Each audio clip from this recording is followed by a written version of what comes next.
BBC Radio Cornwall. Now, as you may have been hearing during the day here on BBC Radio Cornwall, the search for a deserving name to be written on a train is well underway.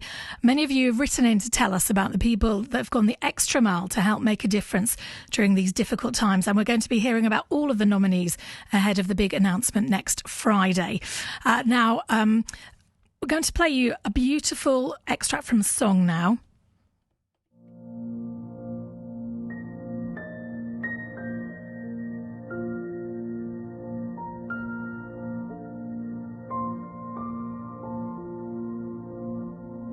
I'll always be your girl, like you'll always be my boy. Let someone be your world, like you'll always be my joy. Don't close your heart, love, for love's not done with you. For there's a woman with a smile there, and she sees the man in you.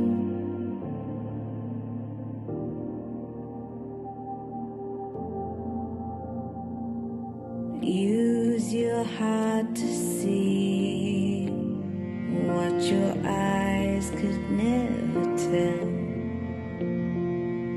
Hear the smile in her voice, love, and reply with a smile as well. What a beautiful song. And that song is called For My Love. And it's from singer Cara Jane Spencer.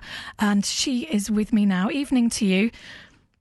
Evening. Hello, I didn't tell you I was going to play that. I should have done that. So, Cara Jane, you didn't actually make a nomination because you were too poorly during lockdown to make this nomination. Can we tell everyone how poorly you are? You've got ME, haven't you? Yeah, I have myalgic encephalomyelitis, so ME, and I basically have been bedridden. I've bedbound for 7 years, but during this nomination period, I was in paralysis, in periodic paralysis, and not able to move at all, or speak, or really eat and whatnot. So I was pretty poorly. Oh my goodness! Just it's hard to imagine what that is like. But there was a point, wasn't there, that you thought you've always had this dream of having an album released of your songs, and there was a point you thought it wasn't going to happen because you were so poorly, wasn't there? Yeah, I've been given sort of a life-threatening, what do you call it, diagnosis. So it's not terminal, but it is life-threatening, and you can kind of go any infection, because it affects your body so much, affects your immune system. So basically, I didn't think I'd live long enough to make the album and see it come into fruition. So what happened was, because you live in Derbyshire, there was a big appeal that was put out, wasn't there, for people to help you to put this album together? Yeah, an appeal out, and basically Liam was one of the wonderful people who responded.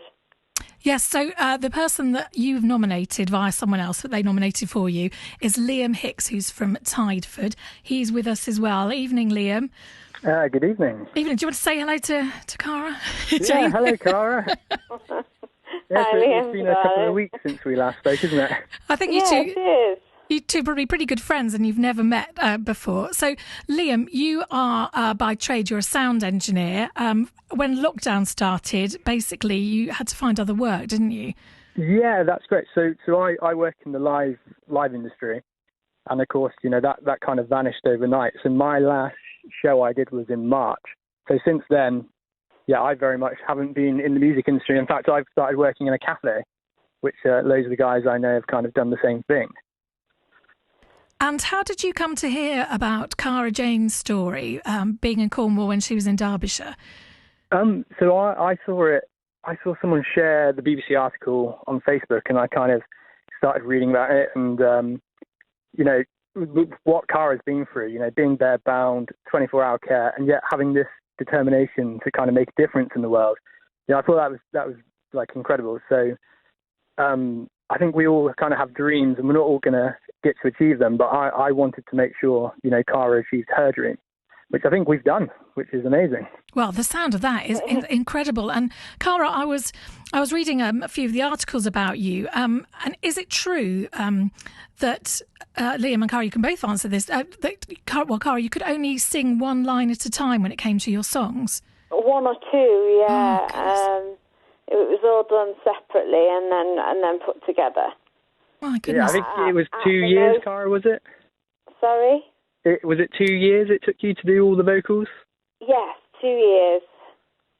Yeah, and then basically we got those a cappellas from Cara, and then we had to kind of produce the music around the vocals and, you know, cut it into time. And so it was a very unique way of making an album. It wasn't like sitting at a piano and writing a song. It was the other way around.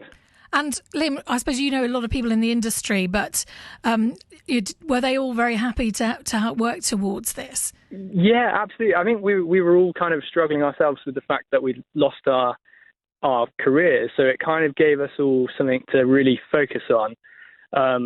So yeah, we were all really happy to jump on it. There was only one man that pulled it together, and that was you. I think you're being very modest, Liam. I think, aren't you? About it? Incredibly modest. No, because we couldn't have done it. Like the people that helped, that we could not have done this album. Yeah, I think there's about 50 people that got on board. Like, you know, people even just playing a bit of guitar on one of the songs or something, and you know, everything came together because of everyone's generosity. But Liam, I'm standing up for Cara on this one. Someone told me that you worked about 12 hours a day for about 3 months to help put this together. You went above and beyond. Do you? It was very time consuming, and I know my it was, but it was totally worth it. Like if you listen to the album, it's an amazing body of work. It's like the songs Cara has written and allowed us, like the music, she gave us something to work with that in itself was already very good.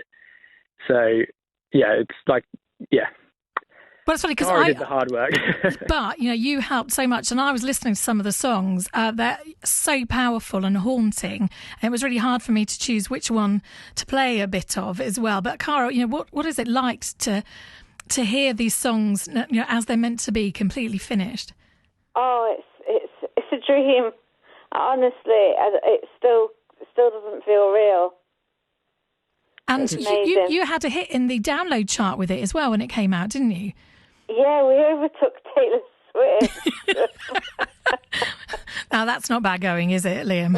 No, it got to number 8 in the official download chart, and then on Amazon best-selling albums, it's at number 1 for about 4 days. Yeah, ahead of Taylor Swift. And I think for Cara to see her name above all these like superstars, I think that was kind of when we knew we'd kind of done something really good for this album, to kind we push out there and raise this awareness. Your work was done, Liam, by then, I think, when you saw that. I could smile, you know, because we ended up, me and Naomi, who helped us, we were very much like on Twitter, like really trying to push it and get everyone around it. So that was, seeing it kind of rising up and going higher and higher. I think we were all very shocked. We kept sending each other screenshots like, oh, it's 20th. Oh, it's number 1. Like, we couldn't believe it. Well done to you both. And Liam, what happened? What was your feeling when you found out you'd been nominated for this Train Superstar? Yeah, amazing. You know, I wasn't expecting that at all. And yeah, if this can kind of raise a bit more awareness for the ME, for ME, and also, you know, inspire other people to get out and help people and, reach out to those who need help.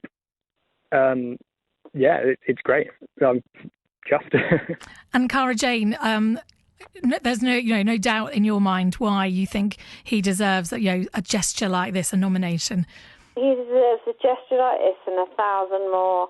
He's in my opinion, he's absolutely incredible, and you can't really get a man above him for me at the minute. I think he's a very, very special person in his own right and deserves everything.